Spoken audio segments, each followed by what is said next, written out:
Hello students, हम लोग बात कर रहे हैं सेक्सुअल रिप्रोडक्शन इन बैक्टीरिया। हमने पढ़ा है सेक्सुअल रिप्रोडक्शन जो होता है बैक्टीरिया में वो 3 विधि द्वारा होता है। पहला ट्रांसफॉर्मेशन, दूसरा ट्रांसडक्शन एंड तीसरा कॉन्जुगेशन। अभी तक की पढ़ी गई 2 विधियाँ ट्रांसफॉर्मेशन एंड ट्रांसडक्शन, उसमें 2 बैक्टीरिया के मध्य जीनों का ट्रांसफ़र होता है पर उनके मध्य फिजिकल कॉन्टैक्ट नहीं होता, वे बैक्टीरिया आपस में नहीं जुड़ते हैं।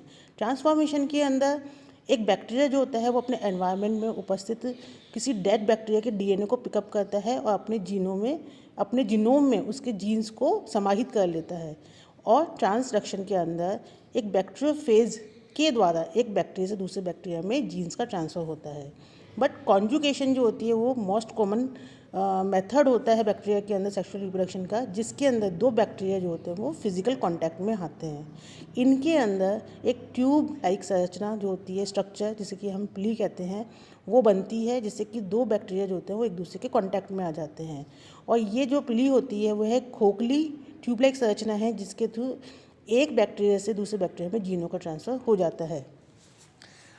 जैसे कि हम पढ़ चुके हैं कि बैक्टीरिया में मेन बैक्टीरियल क्रोमोसोम जो होता है उसके अलावा छोटे छोटे सर्कुलर डीएनए पाए जाते हैं, जिन्हें हम प्लाज्मिड्स बोलते हैं। और ये प्लाज्मिड जो होते हैं इन्हीं के द्वारा जो होता है कॉन्जुगेशन होता है। ये प्लाज्मिड कॉन्जुगेशन के दौरान एक बैक्टीरिया से दूसरे बैक्टीरिया में प्ली, जिसे कि हम सेक्स प्ली कहते हैं, उनके द्वारा ट्रांसफ़र होते हैं। वे बैक्टीरिया जिससे कि प्लाज्मिड का ट्रांसफ़र होता है दूसरे सेल में, उसे हम डोनर कहते हैं। और वह बैक्टीरिया जो कि उस प्लाज्मिड को रिसीव करता है उसे हम रेसिपिएंट कहते हैं। और रेसिपिएंट जब उसमें वह डोनर का प्लाज्मिड आ जाता है उसके बाद हम उसको ट्रांसकॉन्जुगेंट कहते हैं। इस प्रक्रिया को या इस फिनोमिना को सबसे पहले 1946 में लेडरबर्ग एंड टैटम द्वारा प्रस्तावित किया गया। और उसके बाद फिर 1956 के अंदर जैकब एंड वॉलमैन ने इसको डिस्क्राइब किया, पूर्ण रूप से इसको डिस्क्राइब किया। एफ फैक्टर या एफ प्लाज्मिड, बैक्टीरिया सेल में एफ फैक्टर या एफ प्लाज्मिड जो होता है उसकी प्रेजेंस जो होती है वो डिटरमाइन करती है कि उसके अंदर उसका ऑटोनॉमस एप्लीकेशन हो, सेक्स प्लाई का फॉर्मेशन हो, और ये जितना भी जो कॉन्जुगल ट्रांसफ़र हो रहा है वो उसको डिटरमाइन कर रही है। इट मीन्स कि एफ फैक्टर एफ प्लाज्मिड का बैक्टीरिया के अंदर होना वो उसकी सेक्सुअलिटी और कॉन्जुगेशन जो होता है उसको वो कंफर्म करता है, उसको गवर्न करता है। ये जो एफ प्लाज्मिड होते हैं ये इंडिपेंडेंटली स्वतंत्र रूप से एप्लीकेट हो सकते हैं, और जब ये स्वतंत्र रूप से होते हैं हम इनको एफ प्लाज्मिड कहते हैं। लेकिन कई बार ये एफ प्लाज्मिड जो होते हैं वो मेन बैक्टीरियल क्रोमोसोम जो होते हैं उनके साथ जुड़ जाते हैं, उनके साथ इंटीग्रेट हो जाते हैं, तब हम इन्हें एपिसोम कहते हैं। ये जो एफ प्लाज्मिड होते हैं इनका जो मॉलिक्यूलर वेट होता है वो 2.5 लाख होता है। और ये पर कोशिका जो होता है वो सामान्यतः एक ही एफ प्लाज्मिड पाया जाता है, लेकिन कई बार एक से अधिक भी एफ प्लाज्मिड पाए जा सकते हैं। प्लाज्मिड जो होते हैं वो 2 प्रकार के होते हैं, सेल्फ ट्रांसमिसिबल या एफ प्लाज्मिड या सेल्फ ट्रांसमिसिबल।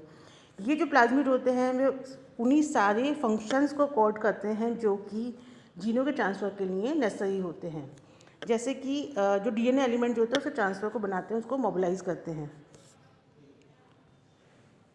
ये सेल्फ ट्रांसफर प्लाज्मिड जो होते हैं ये डोनर सेल के अंदर पाए जाते हैं, और डोनर सेल से जो होते हैं वो जो रेसिपिएंट सेल होते हैं उसके अंदर ये ट्रांसफ़र हो जाते हैं। इनके अंदर ट्रांस जीन्स पाया जाता है और ओरी टी साइट्स होती हैं जहाँ इनका रेप्लिकेशन स्टार्ट होता है।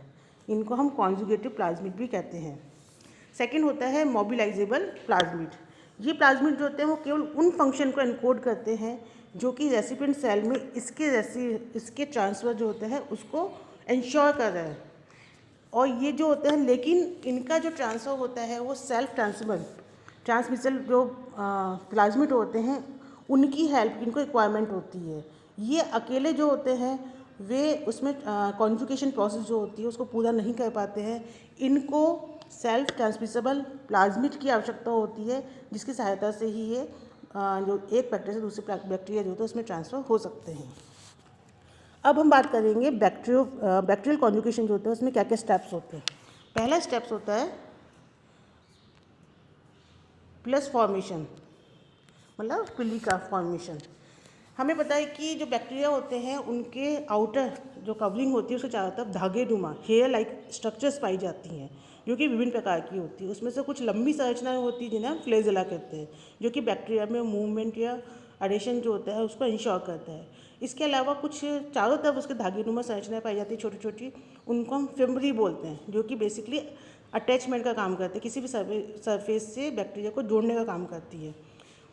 फिम्बरी लाइकी फिम्बरी से थोड़ी सी बड़ी फ्लेक्सिबल जो होती है कुछ स्ट्रक्चर्स होती हैं, जो कि 2 या 3 पाई जाते हैं सामान्यतः, जिन्हें हम पिली कहते हैं। और वह पिली जो कि कॉन्जुगेशन में काम आता है, हम उनको सेक्स प्लस कहते हैं। डोनर सेल जो होते हैं, जिन्हें कि हम F प्लस सेल भी कहते हैं, जिसमें कि F प्लाज्मिड पाया जाता है, वह सेक्स प्लाई का निर्माण करता है अपने बैक्टीरिया के ऊपर। और ये जो होता है इस प्लाई के द्वारा जो रेसिपिएंट बैक्टीरियल सेल, जिसे कि हम F माइनस कहते हैं, उसके साथ ये कांटेक्ट बनाता है, फिजिकल कांटेक्ट बनाता है।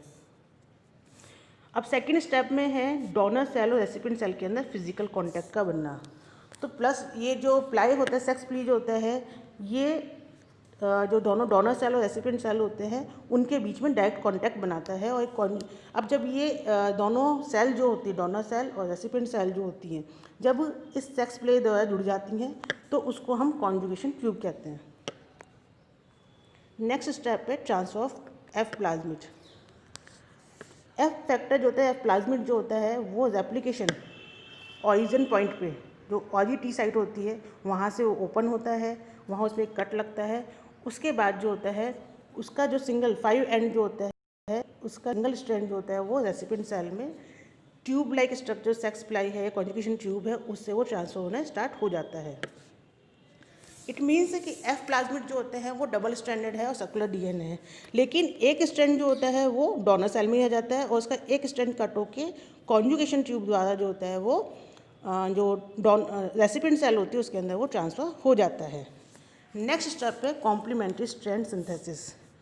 इसके लास्ट स्टेप में डोनर सेल और रेसिपिएंट दोनों के अंदर अब ये F प्लाज्मिड की एक एक चैन जो है वो ले चुके हैं, मतलब इनके पास एक एक चैन होती है, सिंगल स्ट्रैंडेड DNA होता है। तो दोनों ही डोनर सेल के अंदर भी और रेसिपिएंट सेल जो होती है, दोनों के अंदर ये जो सिंगल स्ट्रैंडेड DNA होती है उसके ऊपर एप्लीकेट होकर ये डबल स्ट्रैंडेड हो जाता है। अब जो रेसिपिएंट सेल है उसके अंदर भी F प्लाज्मिड की कॉपी है, इसलिए अब वह भी F प्लस या डोनर सेल में कन्वर्ट हो जाता है और उसको हम ट्रांस कॉन्जुगेंट कहते हैं। ये हम इस डायग्राम में देख सकते हैं। ये दो बैक्टीरिया की मेम्ब्रेन्स हैं, ये डोनर सेल की होती है, रेसिपिएंट सेल की मेम्ब्रेन होती है। इनके बीच में सेक्स प्लाई द्वारा एक ट्रापोर कॉम्प्लेक्स बनता है या कॉन्जुगेशन ट्यूब बनती है, जिसमें ये प्लाज्मिड जो होता है, डोनर सेल के अंदर जो प्लाज्मिड होता है उसका एक सिंगल स्ट्रैंड में कट लगता है, उसका सिंगल स्ट्रैंड 5 एंड से जो होता है वो धीरे धीरे फिर रेसिपिएंट सेल में ट्रांसफर होना शुरू हो जाता है। अब ये रेसिपिएंट सेल में पूरा ट्रांसफर हो जाता है और इसके ऊपर दोनों के ऊपर फिर ये जो सिंगल स्ट्रैंडेड होती है इसके ऊपर डबल स्ट्रैंडेड DNA का निर्माण हो जाता है। मतलब दोनों ही डोनर सेल में भी और रेसिपिएंट सेल में भी दोनों ही सिंगल स्ट्रैंडेड सर्कुलर DNA जो होते हैं वो रेप्लिकेट होते हैं और again double stranded F factor या प्लाज्मिड में कन्वर्ट हो जाते हैं।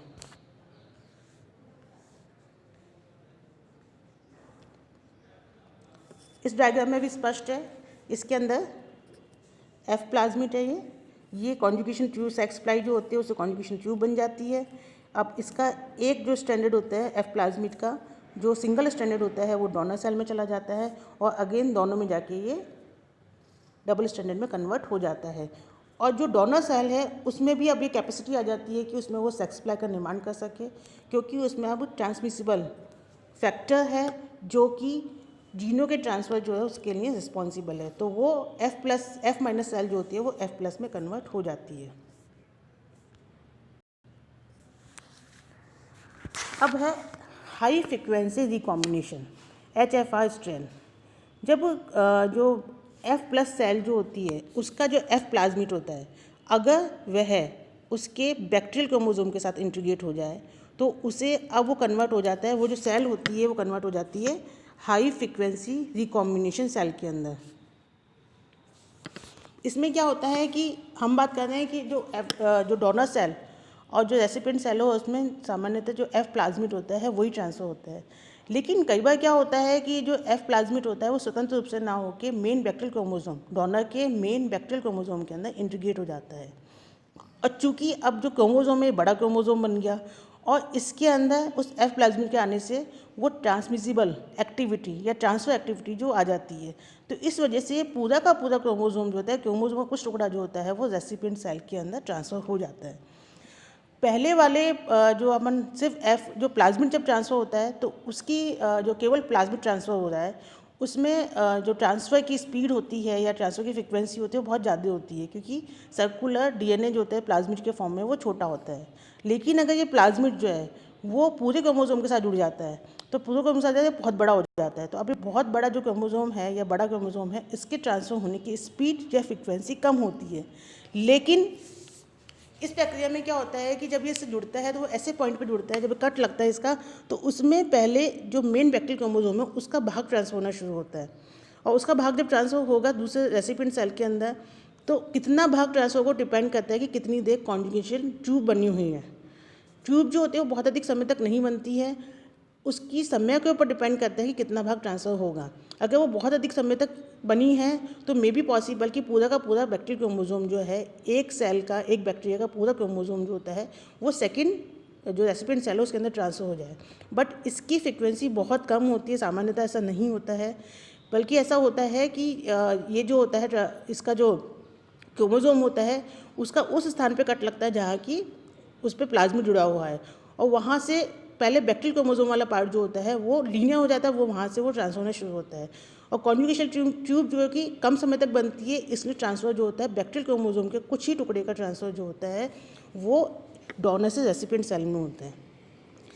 उनको हाई फ्रिक्वेंसी इसलिए कहते हैं क्योंकि सामान्यतः बैक्टीरियल क्रोमोसोम के जो मेन क्रोमोसोम है उसके जीनों का ट्रांसफ़र जो होता है वो एफ माइनस में नहीं होता है।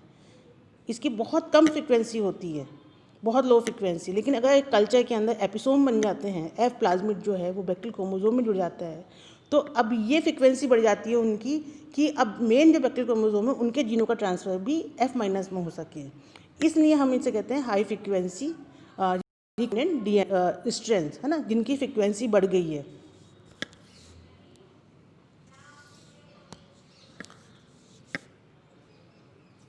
Differences between F minus cells and H F R cells. F factor जो है, अब क्या होता है कि एच एफ आर सेल्स का जो एफ फैक्टर होता है वो रेयरली जो होता है वो रिकॉम्बिनेशन के दौरान जो होता है वो ट्रांसफ़र होता है। तो इट मीन्स इस समय एफ फैक्टर के ट्रांसफ़र की जो फ्रिक्वेंसी होती है या चांस होते हैं वो बहुत कम हो जाते हैं। लेकिन इन कॉन्ट्रास्ट अगर हम बात करें एफ प्लस और एफ माइनस क्रॉस में, तो उसके अंदर एफ प्लस की जब उसमें, क्योंकि एफ प्लस और एफ माइनस है तो एफ प्लस से केवल प्लाज्मिड ही ट्रांसफ़र होता है, तो एफ फैक्टर के ट्रांसफ़र होने की जो स्पीड होती है, फ्रिक्वेंसी होती है, वो काफ़ी हाई होती है।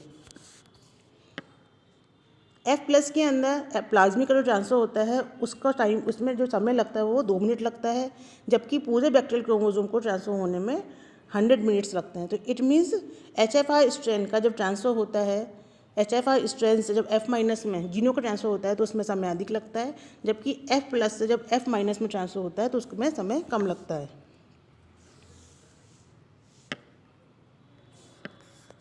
अगर एफ माइनस और एच एफ आर सेल के में क्रॉस कराया जाता है तो एफ माइनस सेल जो होती हैं वो जो होते हैं वो अल्टीमेटली जो उसमें जो एफ सेगमेंट होता है वो जरूरी नहीं कि उसका ट्रांसफ़र हो, है ना, सिर्फ बैक्टीरियल क्रोमोसोम का ट्रांसफ़र होता है।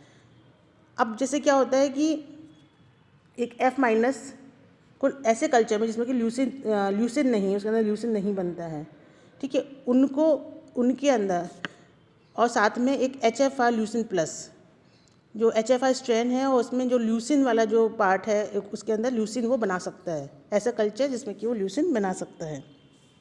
अगर इनके बीच में अगर क्रॉस करवाया जाता है तो अब क्या होगा कि ल्यूसिन वाला पार्ट जो होता है वो एफ आर स्ट्रैंड के थ्रू जो होता है वो एफ माइनस में ट्रांसफ़र हो जाएगा और एफ माइनस सेल जो होती हैं वो एफ प्लस ल्यूसिन प्लस में कन्वर्ट हो जाती हैं, मतलब वो ल्यूसिन बना सकती हैं।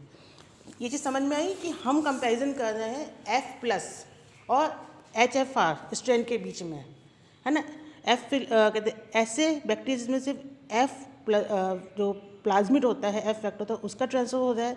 और सेकंड कंडीशन है HFR, जिसके अंदर प्लाज्मिड जो मेन बैक्टीरियल क्रोमोसोम से जुड़ चुका है और उसमें अब बैक्टीरियल क्रोमोसोम के टुकड़ों का ट्रांसफ़र होगा। तो पहले वाले में जो है केवल प्लाज्मिड का ट्रांसफ़र हो रहा है, बैक्टीरियल क्रोमोसोम का ट्रांसफ़र नहीं हो रहा है ना। और सेकंड जो HFR स्ट्रैंड है उसमें बैक्टीरियल क्रोमोसोम का ट्रांसफ़र हो रहा है। पहले वाली कंडीशन एफ प्लाज्मिड जो है उसको ट्रांसफ़र होने में समय कम लगता है, जबकि HFR स्ट्रैंड से F- में कॉन्जुगेशन होता है तो उसमें समय ज़्यादा लगता है। अगर HFR में कोई जीन बैक्टीरियल क्रोमोसोम के ऊपर कोई मेन लक्षण है जो कि F- में नहीं पाया जाता है, तो HFR से वो जो लक्षण है वो F- में ट्रांसफ़र हो सकता है। जैसे कि हमने ल्यूसिन की बात की कि HFR स्ट्रैंड के अंदर मेन बैक्टीरियल क्रोमोसोम में ल्यूसिन बनाने वाले जीन हैं, तो वो ट्रांसफ़र के F- में जा सकते हैं। लेकिन अगर F+ से F- में ट्रांसफ़र हो तो ल्यूसिन जीन जो होते हैं वो अगर मेन बैक्टीरियल क्रोमोसोम के ऊपर हैं तो वो इस ट्रांसफ़र के थ्रू F- में नहीं जा पाएंगे। तो इस प्रकार ये थी कॉन्जुगेशन की प्रोसेस। बैक्टीरिया जो होते हैं उनमें रिप्रोडक्शन जो होता है वो काफ़ी फास्ट होता है और वो जो हायर ऑर्गेनिज्म जो होते हैं जैसे कि प्लांट्स एंड एनिमल्स, उनसे वे काफ़ी कम टाइम लेते हैं। Thank you.